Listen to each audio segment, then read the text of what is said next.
Philosophy, Aristotle's works were not considered to be living philosophy anymore, and the scholars came in and divided the text up and looked at individual passages by themselves. Of course, it's very important to examine individual passages.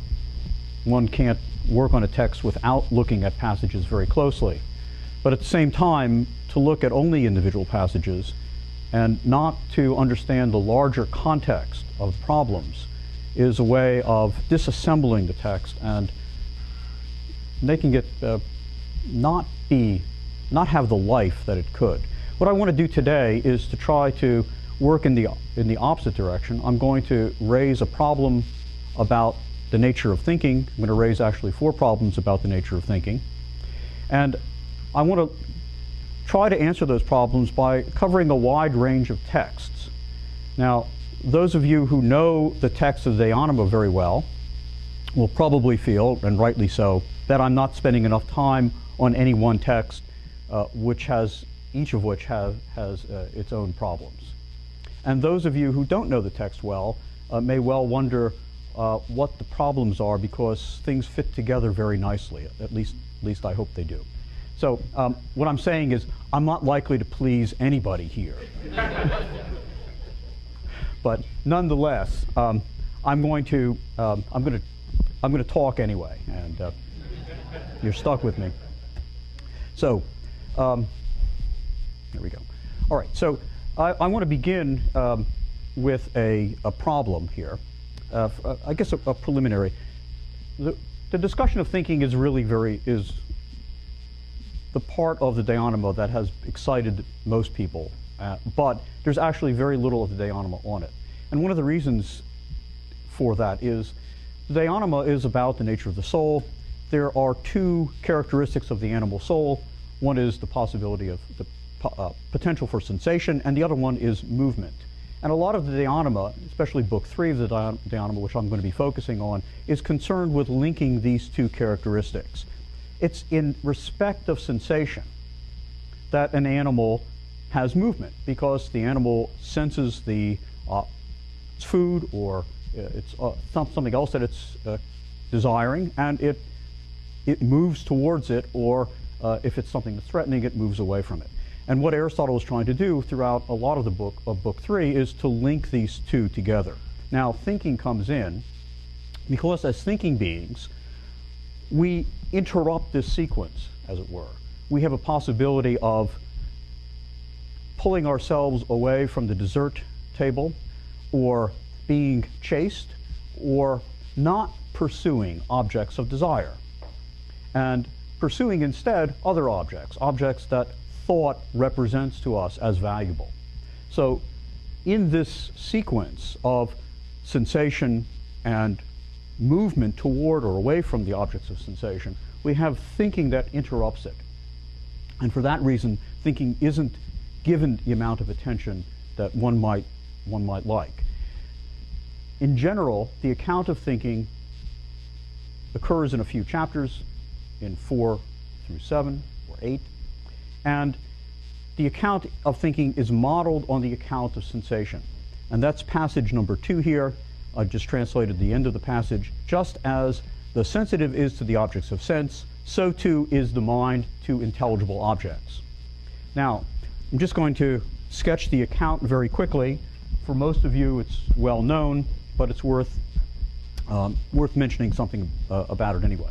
So what we have is we have the sensible object here, and the mind, and let's just call this the world here, and mind.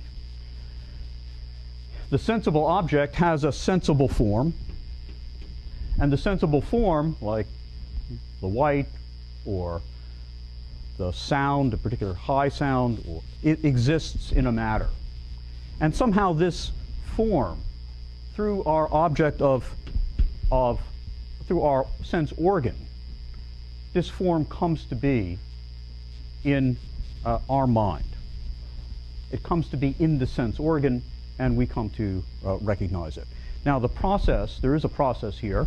The form is a kind of actuality, And in each case, the actuality acts upon something that's potential and raises the potential to an actuality. So it has to be a medium. The medium carries the form somehow. So when the medium acts upon the sense organ is potentially the form, the sensible form, and its potential is realized and the form comes to be in the sense organ and thereby in our minds. There's a kind of mechanistic process. And this is about as close to a mechanistic account of anything as Aristotle gets. The mind works in a parallel way, and this is the import of the passage. In the case of the mind, there's again an intelligible form that exists in the object. That intelligible form comes to be in the mind. The mind is potentially all forms. It's the form of all forms. It's capable. It's a potential to receive all forms. And likewise, with the sense organ has to be as free as possible of all forms, all sensible forms that it receives, in order to be best prepared to receive the form. The mind has to be a potential for everything in order to receive an intelligible form. So the claim is, again, passage 2, just as the sensitive here, is to the objects of sense, so too the mind is to the objects, the intelligible objects. All right, so this much is fairly clear. What I want to do first is to talk about how this analogy breaks down. A preliminary. There's some sort of a kind of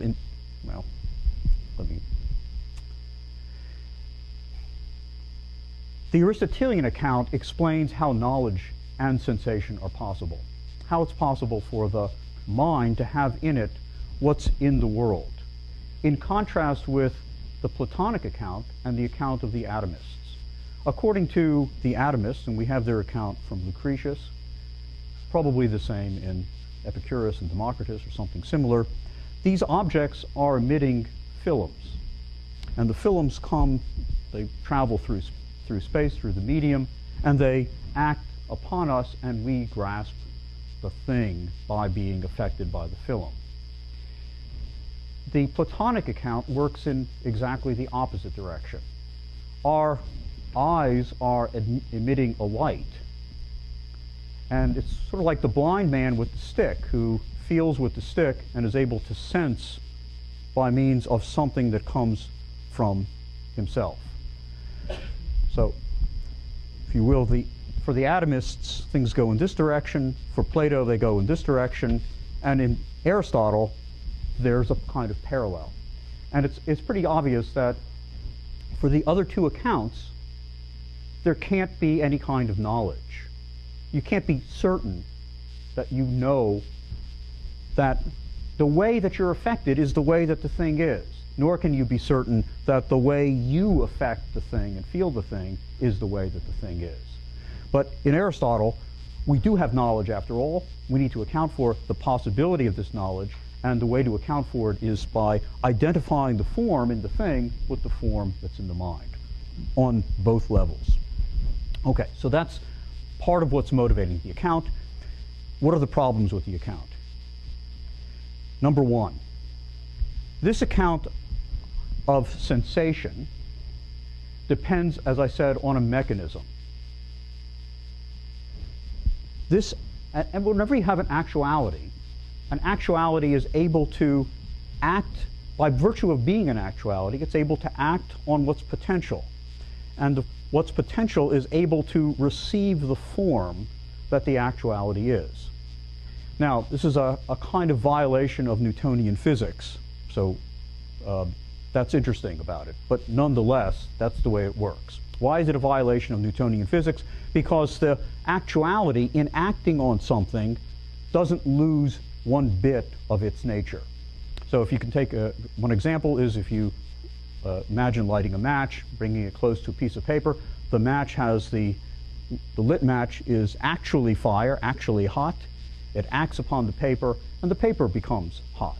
So just as the actuality acts somehow upon the medium, and the medium becomes actual, and that actuality is somehow conveyed through the medium, we are potential, and our potentiality is actualized by the medium which carries the actuality of the form.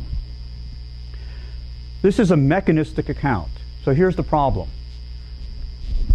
There is no mechanism by which the intelligible form could be conveyed to the mind. It doesn't exist in the sensible object. It's intelligible. That's problem number one. Problem number two is the form the form in the sensible object. Well, it makes a little bit of sense. I open my eyes and I see a diversity of objects, but there's one visual field and I see it all together at once. The intelligible form can be grasped all at once. The intelligible form being the essence of the thing that I'm grasping. The essence of the house, the essence of a person, the essential nature of a thing. I can grasp that all at once. What's problematic is that's a very thin view of the nature of thinking and the mind. There's a lot more to thinking than grasping a form.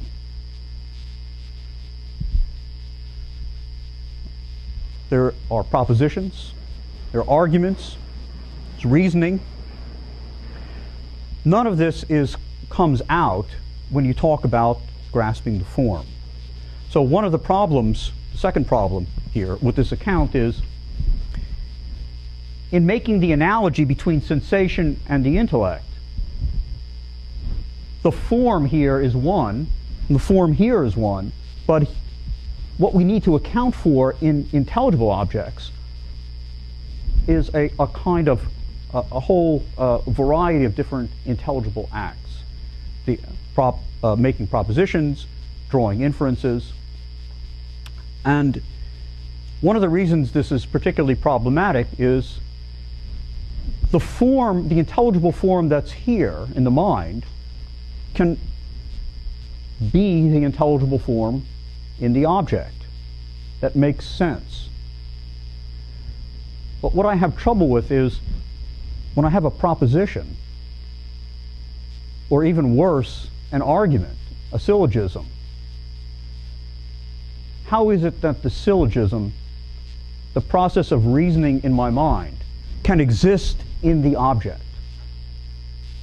Or, as the problem is sometimes put, why is it that when I draw an inference, I start with a true premise, true premises, I draw the inference, why is it that the inference holds of things in the world?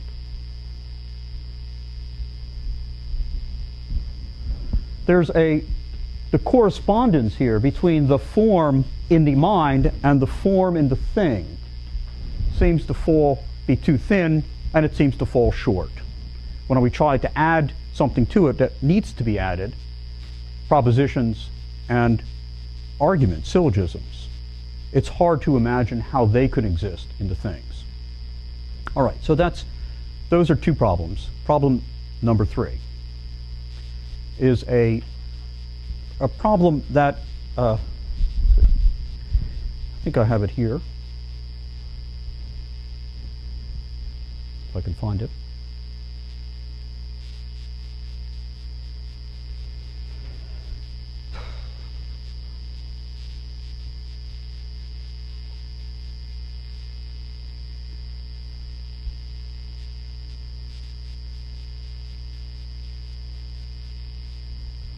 All right, it's in passage number 8, and I see that I actually didn't translate it, but it's the last line of the Greek, and the conclusion that he draws is, therefore, it's never the case that the mind thinks without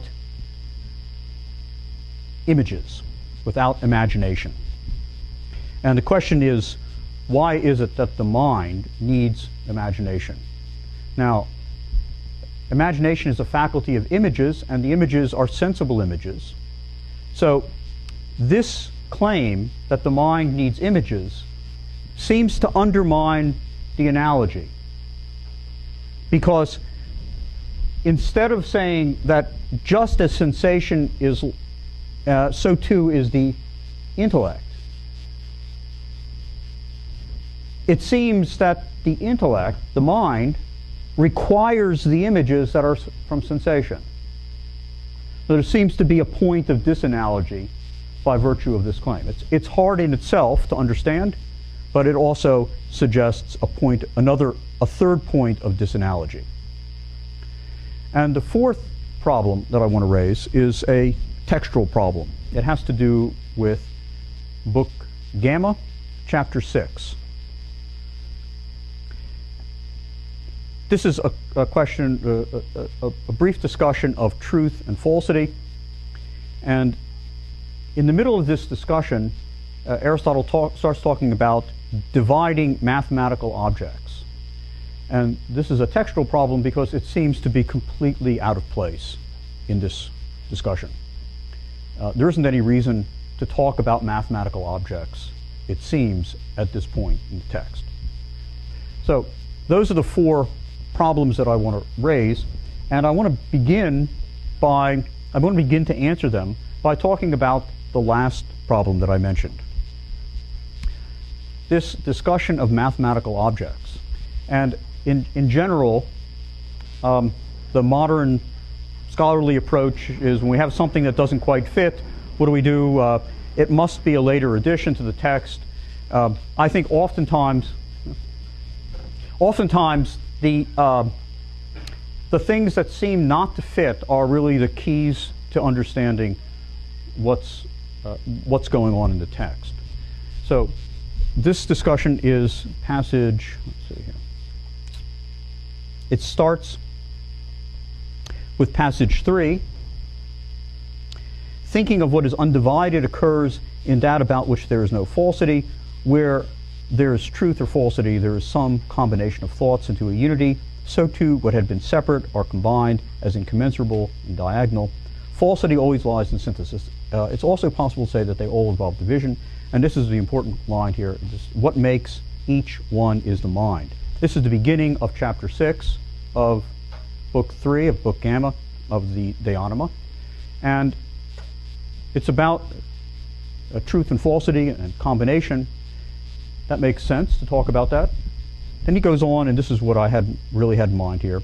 From here, the next lines are, since the undivided is so in two ways, potentially or actually, nothing prevents one from thinking, and I put the numbers in here, the undivided when one thinks a length, for it's undivided in actuality and in thought in an undivided time, and is thought in an undivided time, for time is divided or undivided with the length.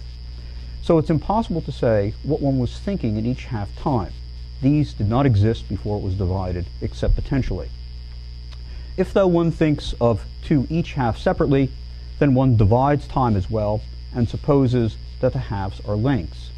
And if one thinks of three what's constituted out of both halves, one does so in the time composed of both times.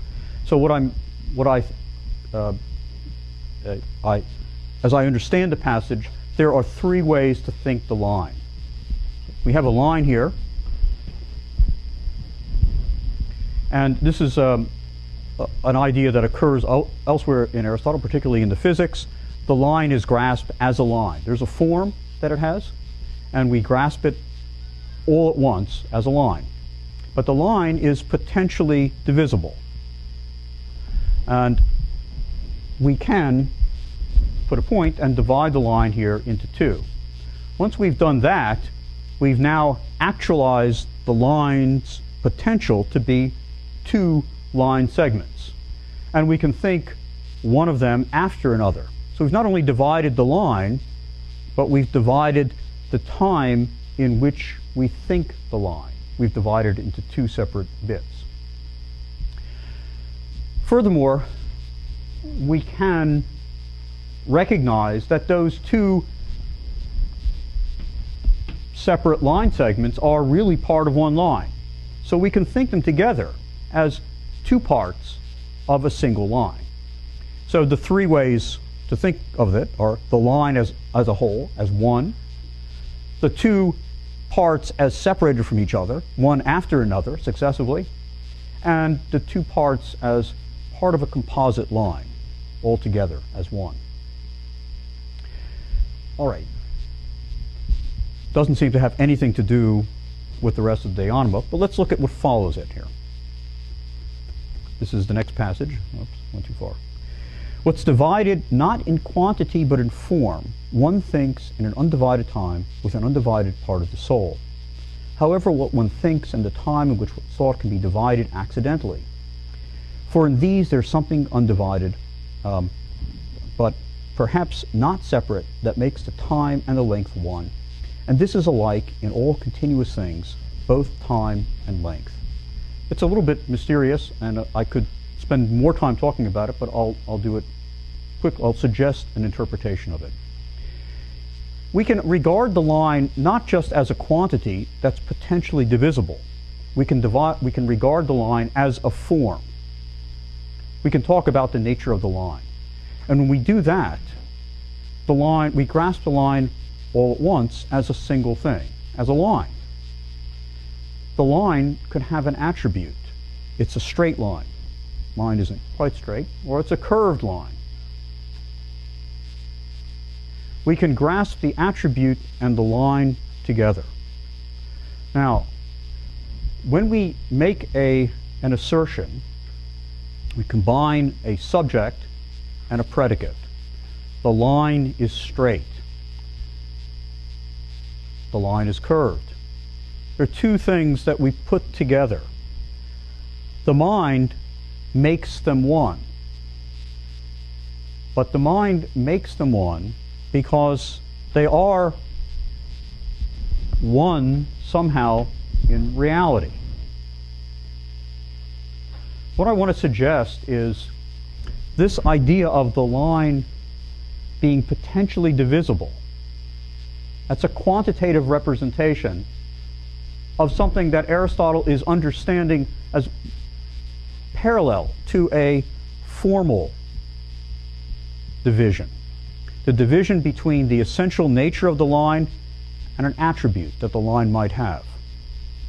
And just as the thing and the attribute exist as one in the thing, the mind is able to grasp one of them after another and recognize that two of them go together or don't go together. And in doing that, we are able to make these two one in something of the same way that we can take the two parts of the line, which originally are together, have become divided. We can put them together and grasp them as a single entity, which they were from the start. So let me try it again here. We perceive the nature of the entity, and we perceive the attribute. We perceive, the mind recognizes them as distinct entities. But in the thing, in the world, they were together. We got them separately. We have the ability somehow to put them together and reconstruct the original unity as it exists in the object. The mind makes the unity. In making the unity, it reconstitutes what was already there. Now, all right, straight and curved lines are not so interesting, but as Aristotle goes on, actually it was right at the beginning of the chapter and I read it already, there's an example about the diagonal and being incommensurable. Those things go together necessarily. The diagonal of the square is incommensurable with the sides. Right? Everybody knows that. Square root of 2 can't be put as represented as a ratio of two whole numbers. They're incommensurable. what we can do is recognize that these two things go together as they are in nature. And in doing that, what I'm suggesting is we have the mental ability to reconstitute a unity, the unity that exists in the thing. And this unity here, it's a form, sort of. It's really it's really a proposition. The unity that's here exists in the object. Here it exists actually. It's potentially divided into parts. We receive it through our minds in that part form, but we put it together. We combine the two parts, and truth is the agreement of our minds with this object. All right, so we have a way here, by using this passage in chapter 6, we have a way of understanding how it is that the form in the mind really corresponds to the form in the thing. And so far, I think I've covered some ground that Kurt Prinzel has covered, so it's not so new, but we can go a little bit further here. We have the same problem with reasoning. I mentioned this before. How is it possible to understand the reasoning that occurs in the mind as somehow corresponding to something that's in the object? Well, the solution is exactly parallel to understanding the nature of truth. In the on interpretation, Aristotle talks about propositions as having a subject and a predicate. They're two terms. In the prior analytics and the posterior analytics, Aristotle talks about syllogisms. Syllogisms have three terms. The three terms of the syllogism, at least in the scientific syllogism, the one that yields knowledge, the three terms constitute a kind of unity. And I have some passages here to indicate that, in case you don't believe me. If I can find them here.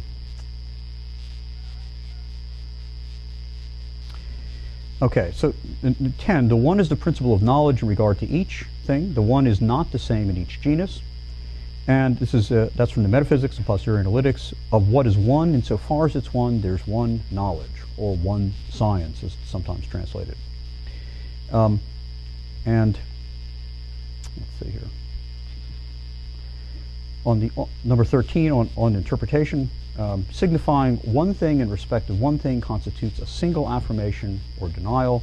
Man is white, and there's a stronger relation here of a necessary truth, which I didn't quote here.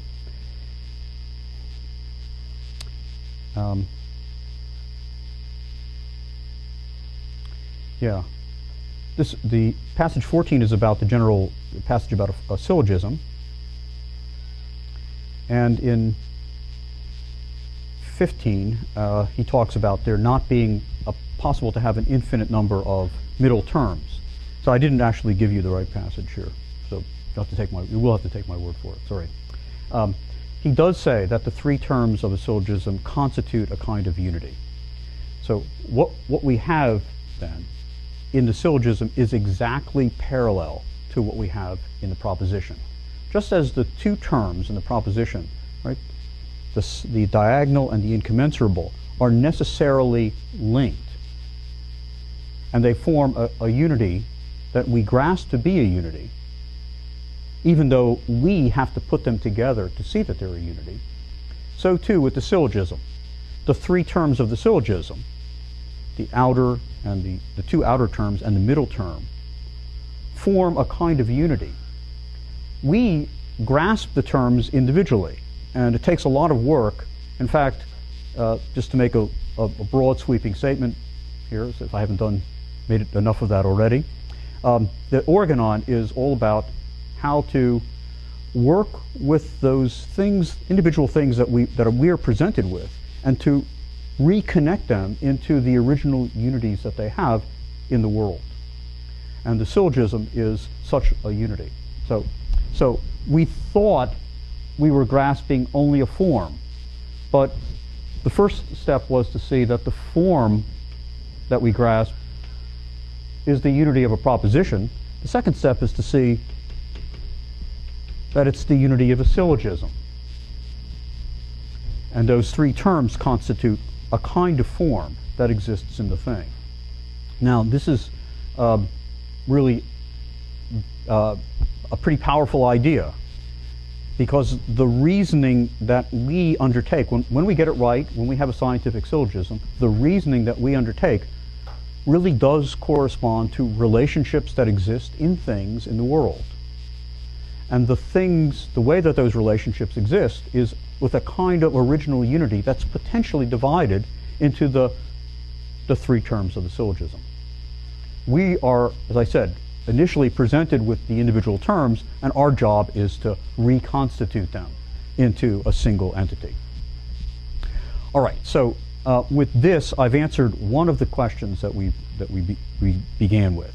It seemed like the account of thinking is too thin because he only's talking about a form here and a form here. But when we understand chapter 6 in the right way, we can see that the form is not just an essential nature. It's the essential nature plus the essential attributes plus sometimes the essence that links plus the thing whose essence and various other essential attributes that are linked together in the thing. Okay, so much for one of the problems. Let's see if we can go a little bit deeper here.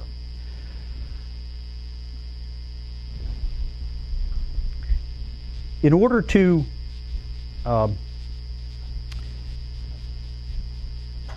grasp a intelligible form, Aristotle claims we need to have the imagination. What role could the imagination possibly be playing? I said it's undermining the analogy, which seems to suggest that these two processes are independent and parallel. This process depends on this process. In what way is the imagination necessary? What I want to suggest is that the answer to this question depends on an argument in the metaphysics, an argument that was also for a long time considered to be a kind of inessential addition that didn't really fit in with the metaphysics. Jaeger, a century ago, wrote that there's a doublet, Zeta 12 and Eta 6 of the metaphysics, are two parallel discussions. Neither of them actually fit in. They were probably included in a scroll someplace and sewn into the text at some place where somebody thought that they might make some sense. I've argued that actually the argument in Eta 6 is really a high point, an essential part of the metaphysics. And I think that the argument is necessary to understand what's happening here. First of all, in Book 1 of the Anima, at the end of Book 1, there's an argument about the soul that is more or less the same argument, but it's not used in the same way. Aristotle is asking, what is the nature of the soul? He says, well, it can't be reduced to something that's material. Why not? I've got a couple of material things. What is it that holds these material things together? Now, I can't say that it's another material thing, because if I do, I'm going to have exactly the same problem. What is it that's going to hold all of those material things together? Well, if I pose another material thing, again, the problem arises, I have an infinite regress. I've got to say that there is something else, something that's immaterial, that is the basis of the unity of the material things. And that something that's immaterial is the soul. And he goes on to talk about the soul in the rest of the De Anima. And the argument, almost the same argument, appears in the metaphysics. What is the essential nature of a sensible ousia, sensible substance? It can't be a material part, because I could have all the parts, all the material parts, and not have the sensible ousia. What I need is those parts to be assembled, and I need the parts to be functioning. There has to be something that's immaterial, that is the basis for the unity of the sensible ousia. And that something is what he calls form, and I've already said that a form is an actuality, which is another way of saying that, well, think of it this way. The house is made of bricks and boards and various other things. I can have them all lying on the ground someplace. I don't have a house. It's not until I assemble them that I have a house. Well, it's not until they have the order and structure in respect of which they can function that they're a house. It's because they can provide shelter that they're a house. And we recognize that. How do we recognize it? By, first of all, knowing the parts, but recognizing how the parts not just fit together, but function together. So what I want to suggest is, it's this idea in the metaphysics that is behind the claim that in order to think about an object, we need to have an imagination.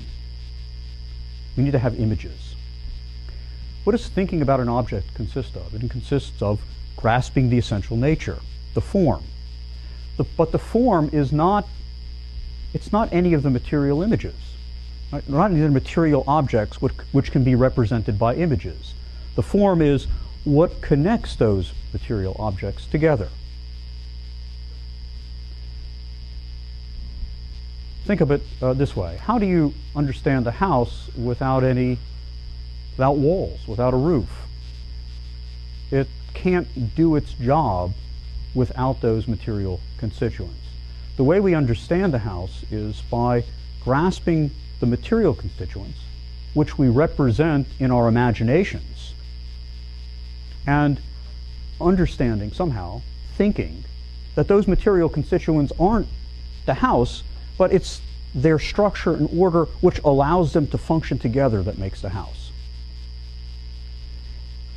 It's through grasping the order and function of the material constituents that we come to see what the essential nature of the house is. So we can talk about the essential nature apart from the material. We can separate it in our mind, but there's no house without some material things that are going to perform the function. Likewise with most everything in the sensible world. There's no cow without the various cow parts that work together and perform the function of the cow, whatever that is. We might be an exception because of our minds, but that's problematic in itself. All right. So why is it that we need the imagination? Because the imagination supplies us with the sensible constituents of the things, and it's the order and structure of them and their function together that allows us to grasp the essential nature of the thing. Without the imagination, we wouldn't be able to think the essential nature. Why imagination, though? Why not just sensation? Because one of the things that we have to do in grasping the form of the thing is to recognize what is it that's in the object that's essential to it. Right? Paint a house has a color, you paint it a different color, it's still a house. Take off the roof, not a house anymore. It's not going to shelter you from the elements. It's that imagination, that imagining, that taking of the parts, disassembling them, putting them together, that allows us to see what is it that's really, what the function is and what is the essential character of the object. All right. Now, if this account is right, we've answered another problem.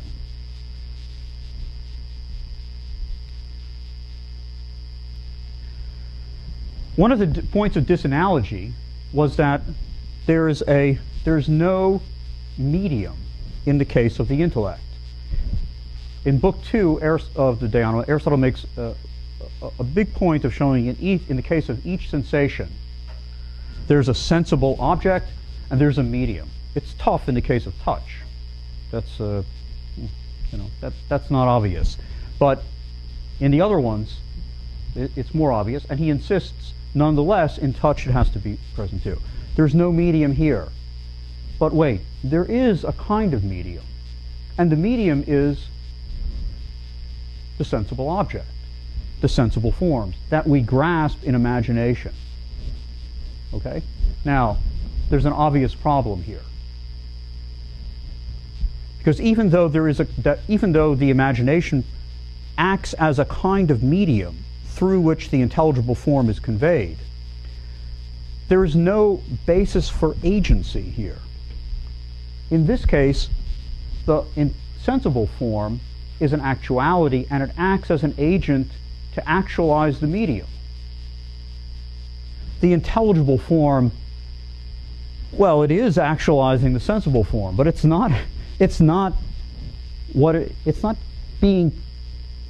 agent. It's not acting as an agent to convey itself to us. It's rather we who have to grasp the intelligible form in the imagination. And I just said something about the process that we use. Imagine the house without the roof. We imagine the house with different color. We can see certain characteristics are essential, certain characteristics are not essential.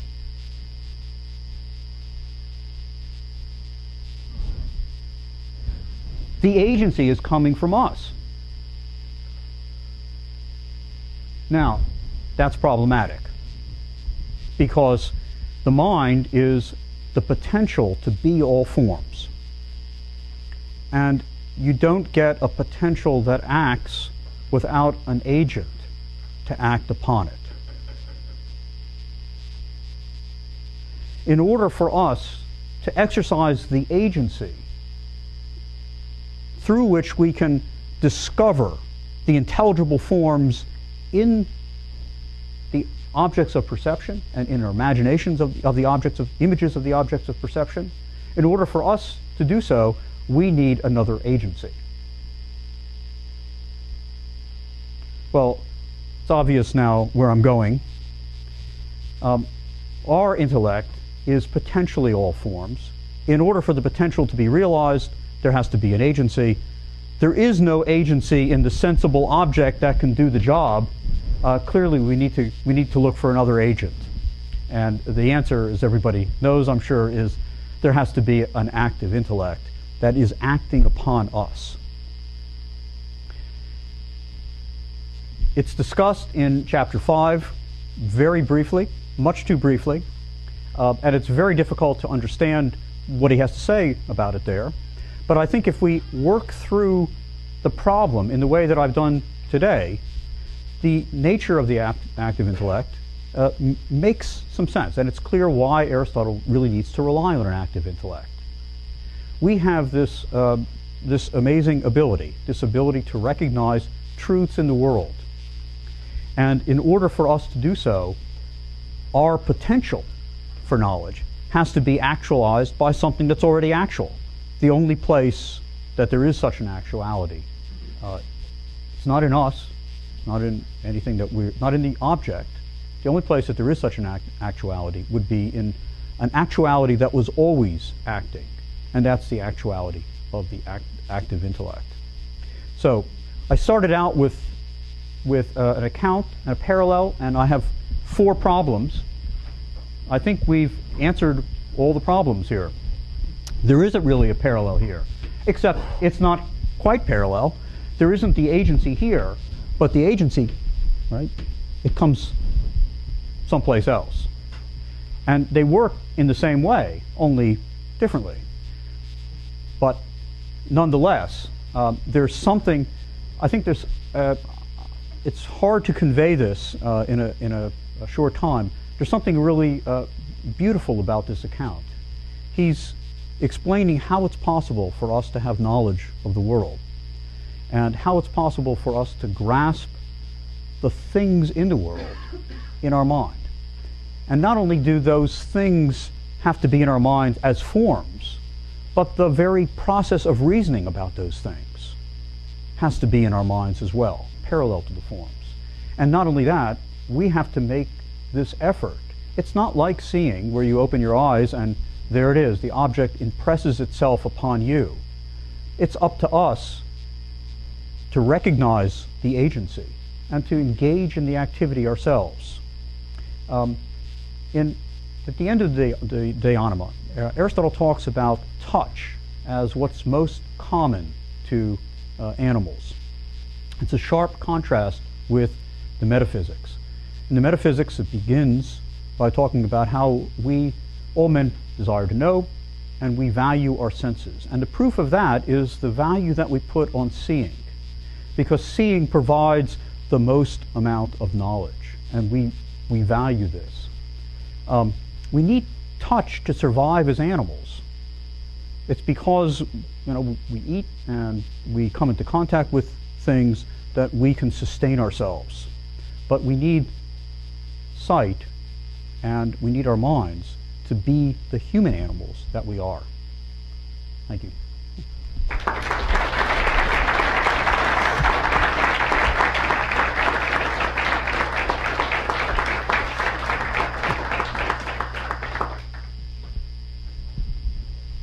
So should I take questions? Yeah, go ahead. I have a couple questions that are related. One has to do with the idea that our first intelligible grasp of something is something divided, subject and a predicate, premises of an argument, and that the problem then is to put them back together. It seems to me that one can imagine conceiving things as a whole, and then at some point that whole falls apart into a subject and a predicate, or the premises of a conclusion that we grasp as a whole initially. And then the problem that we have is the reverse of the one that you presented. The other, and I think it's related issue, has to do with whether an active intellect is necessary, or whether the intelligible object itself can provoke the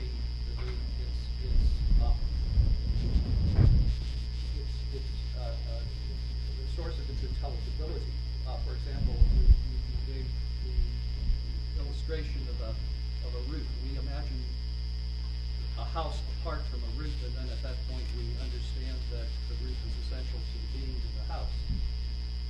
If in a storm the roof is blown off, then I may come to see, not by virtue of any imagination on my part, but by an event in nature, what it is that makes a house, aside from a heap of wood.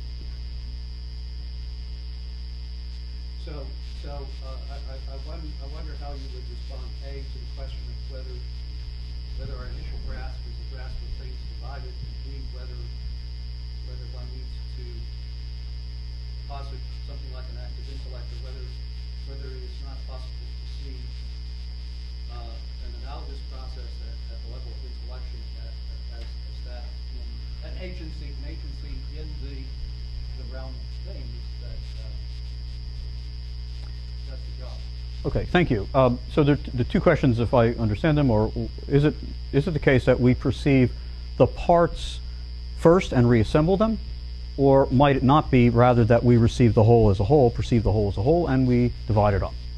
And the second question is, perhaps the object itself provokes our intellect, as in the case of the storm that comes and blows off the roof of the house, and we recognize from the missing roof that there's something essential missing in the house.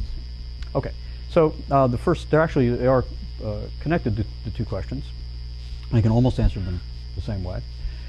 It might be the case that we do perceive the whole, right? The animal, you go to the farm and you see the cow, so you perceive a whole. And it takes a little while to understand that the cow has various cow features, things that are distinctive about cows, and you do have to break them down. So sometimes it's the case that we do see the whole thing first, and then we come to recognize the parts. A lot of times, though, we see an object a part at a time, and it's Lots of animals have, we see animals have various organs for taking in food. And it's up to us to somehow recognize that there is something really essential to animals about having such an organ. So we often see the parts first and put them together. So that's my answer to that. Sometimes yes, most of the time probably no. The second part is, yeah, the roof blows off the house, and we recognize that was an essential thing. The rain comes in, and something is missing that's important here. But somebody had to have the idea of what a house is before the house was made, and so it had to be understood already. So again, yeah, maybe sometimes, but for the most part, what we need to grasp we want to take care of this problem in advance. You don't want to wait till your roof blows off before you discover that the roof is an essential part of the house here. You want to make sure that it's fastened securely, and you want to recognize what the house is supposed to do before you build. You need to do that before you build it. So I don't think that the object itself will provoke us. And if you doubt that, just think about how unprovoked many students in introductory philosophy courses are. All men by nature desire to know. You wonder, how come my students aren't like that? If the objects really were provoking us, I think they would be like that. Yeah, go ahead. This actually brings up the third of my question, and that is, it seems to me that we have a conflation of two things here: knowing and building, and the house is a good example of that. Knowing what a house is and building a house. Now, to build a house, you have to know what it is you're trying to build. But to know a house, maybe it's a different way. Maybe it's significant that Aristotle should conflate knowing and building, and that's worth the thought. But your response to that? Yeah, in the physics, he distinguishes the art of using from the art of making. So the art of making is the art of building, of course. The art of using is what governs the art of making. His example is the rudder in the ship. You have to know what the rudder is doing in the ship before you're able to construct a rudder that's going to do the job. And this grasp of the art of using, I think, is a way of saying you have to know what the function of the object is. So it seems to me that Aristotle's pretty clear when it comes to that the grasp of the whole and its function precedes the grasp of the making. Yeah? Answer your question? Well, yes. I mean, there are others, but Okay. All right, thank you. Tim? Yeah, I just want to be clear on what you think the exact role of the employee cost is. I like your effort to link it with the phantasma being sort of medium. Yeah. But then that would suggest very strongly that the age intellect is up to bringing something forth out of that, like just like plant, like the sun, that's colors. So that would seem to suggest that mind, if it's part of our mind, perhaps, or think mind, its function is to render things intelligible by acting on the imagination, and that turns out to be a very problematic claim. I don't think it's acting on I think it's acting on our intellect, and our intellect is potentially all things. But we have. You don't have it act on the imagination, so actually abstraction No. is not acting. We are acting on the imagination. Our intellect is acting on the imagination. The imagination is down here. Yeah. It's part of this whole system here. We got the images over here. Intelligible is what? The content of what's in the thing of the imagination? Or is it not some distinct Say, what was the question? A primitive intelligible, say dog or white, to use a very simple example. Yeah. That is that primitive object that we first think. Is it the same content that's in the object's imagination, distinct content? If it's not distinct, then why do you need a unity at all? And why is there any such thing as sensible and intelligible? Right? Okay, so we see a dog here, and has various dog features. We recognize it. Looks like it's down here. Right? There's a sensible object, and we have an image of the sensible object in our minds. But that image of the sensible object is not the essential nature of the dog. So the problem is, how do we go from this picture of the dog being able to recognize, this is a dog, this is not a dog, how do we go from recognizing the sensible object to grasping the essential nature of it? Right. Okay? So what do we have? We've got a bunch of sensible characteristics. Dogs, and my knowledge of dogs is going to be quickly exhausted here, but I know that they bark, and they have 4 legs, and they have tails. Most of them do anyway. Okay? That's it. I mean, that's it. I don't know what else. Lots of other things have those characteristics as well. But if I wanted to have a science of dogs, what I would be looking for is, what is it that unites all of those sensible characteristics into a single object? Now, some dogs are brown, some dogs are black. That doesn't matter. That's accidental. But if I've got a dog that doesn't bark, well, that's more interesting. There are some dogs apparently that don't bark, and it's interesting why they're called dogs. But and this is Aristotelian biology, right? Everything falls neatly into species, except when you actually go and do the examinations. Go to the field and you find that there's a lot of overlap, and that nothing is really very neat. But let's just talk about dogs and assume that it is possible to know the essential nature of a dog. Right? This is something, since I see Father Whipple in the front row here, I have to say, Thomas Aquinas thinks it wasn't possible to do it. It's beyond our knowledge. We couldn't do it. That's why it failed. So, okay, he may well be right. I can't do it, that's for sure. But here's how Aristotle envisions it being done. I've got all these sensible characteristics. Some of them are accidental, and some of them are not. The accidental ones I throw out. I've got all the essential ones. Now what I want to know is, what is it that unites all of these things into one object? How is it that they all function together? You make it sound like it's some interrogative, self-interrogative process. That's right. But this doesn't sound very much like light. It sounds a lot like the posture and light. It doesn't sound a lot like 3, 5, 3, 6, 1. What 3.5 is doing is telling us that it's providing the motivation to do the work. Okay, look, where do the forms come from? Here. Where is it? In order to get, there's a general claim in Aristotle. You don't get a potential that gets actualized without an actuality of the same sort. So if we come to know the intelligible form, there has to be an intelligible form that's acting upon our minds that causes the potential to be actualized.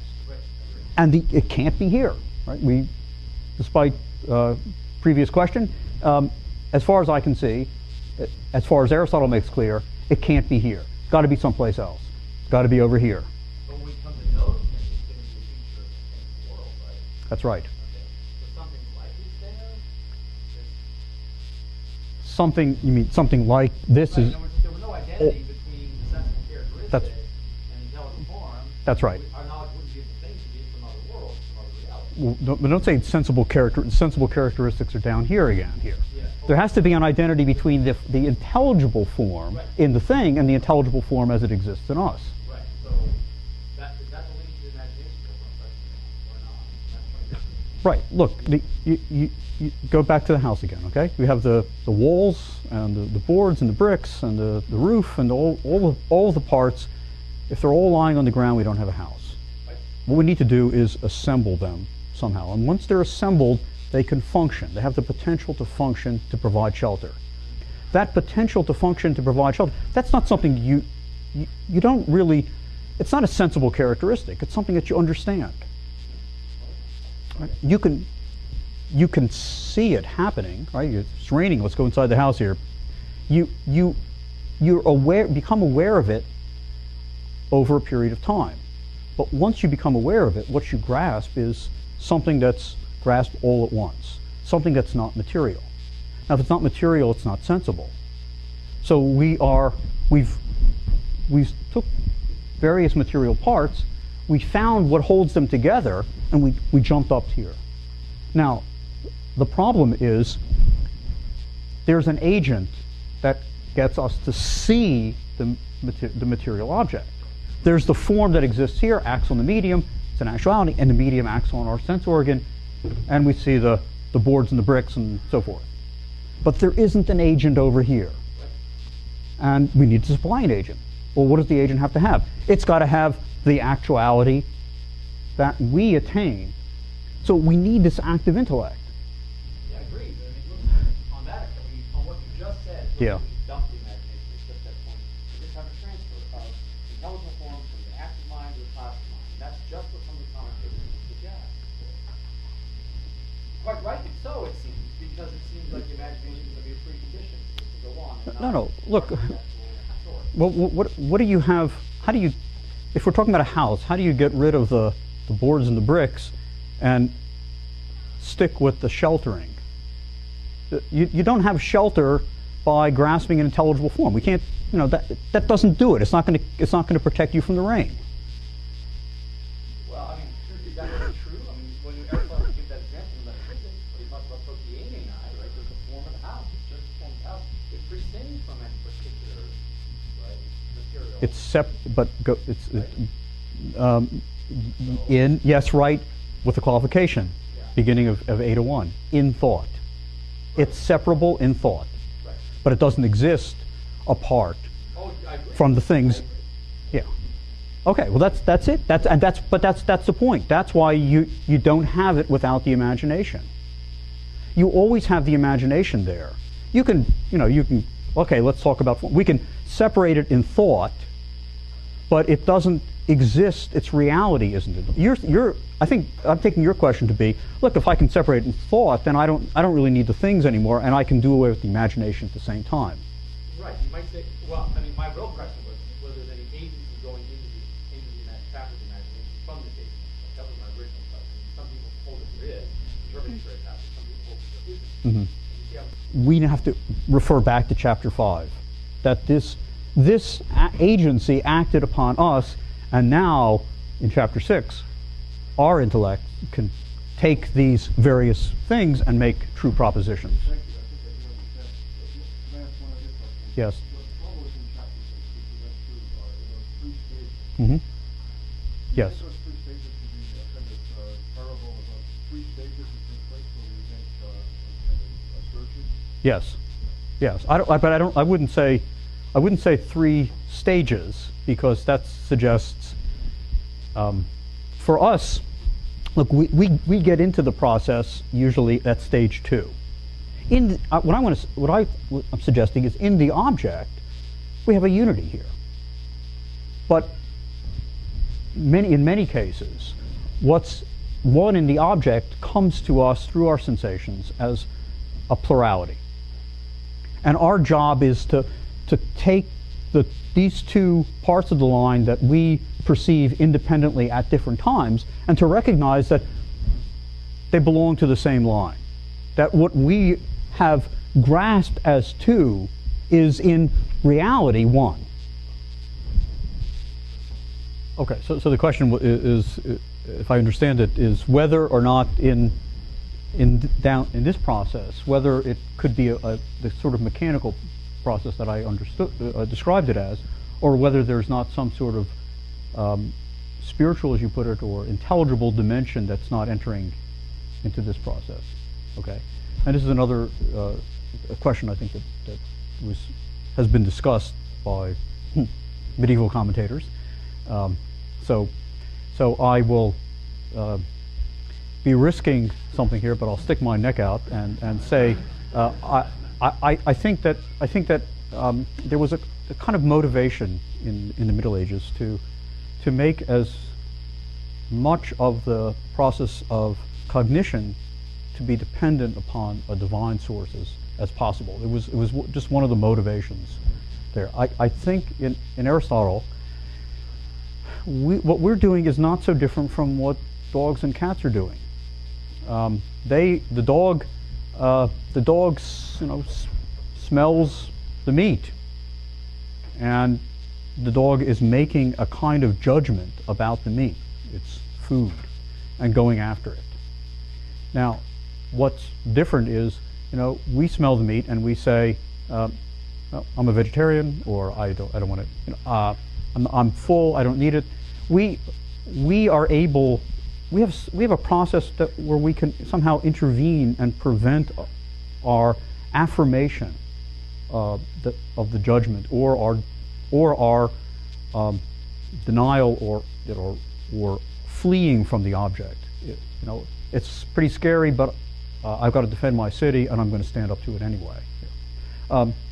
So I think that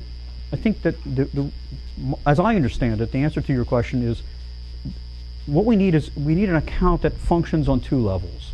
It's got to be able to explain why animals do what they do, and it also has to be able to explain why we do what we do and why we're different from animals, and can somehow break the chain of causality between seeing the object that is desirable and pursuing the object. Because there are lots of desirable objects that we choose not to pursue for various reasons that have to do with our being natures of a higher sort.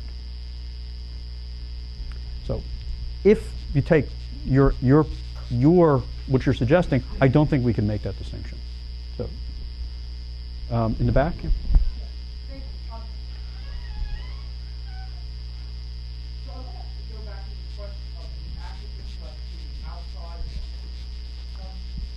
Wait, we already said it's no place, so, yeah.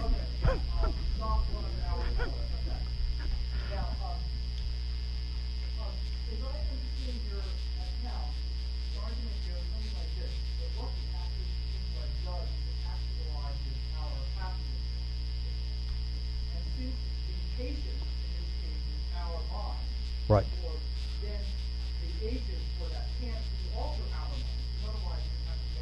Right. Correct. Okay. But there's another way of thinking it. Maybe my view is corrupted by Aquinas. But is it corrupted? Did I hear this correctly? Corrupted by Aquinas? You mean improved by Aquinas, don't you? Surely you mean that. the way you're setting up the argument assumes that what the agent intellect acts on is LMI.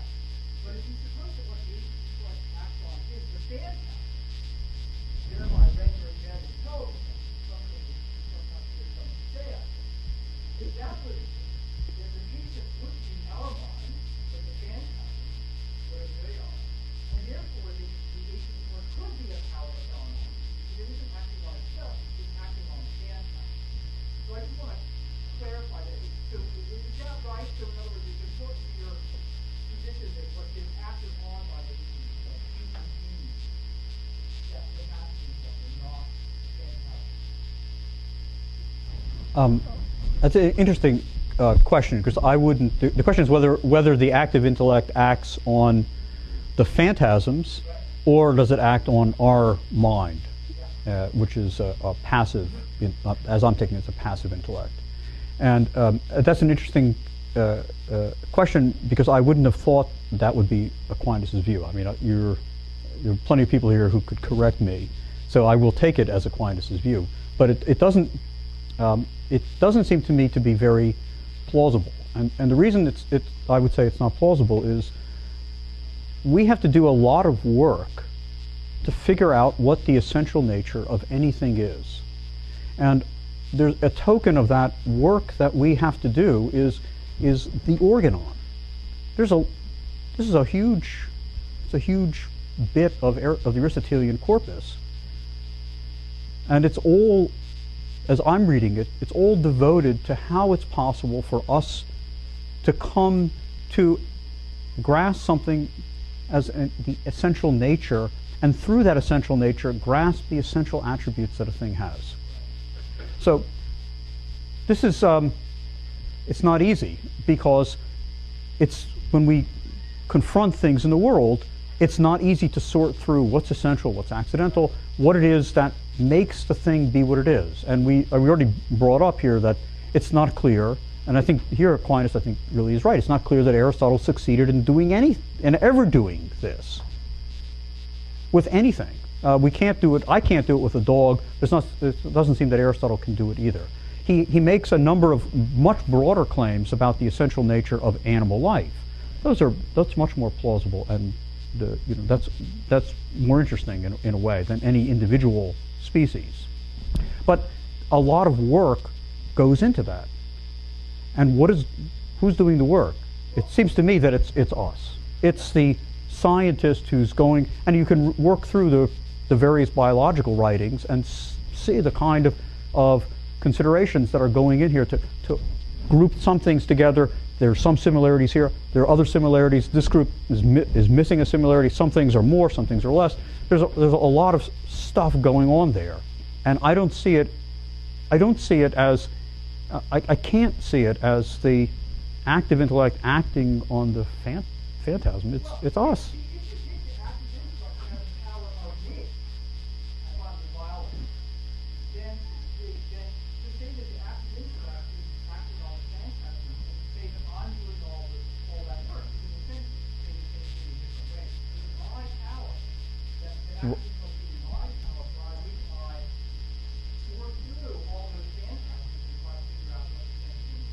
Right. Oh, except.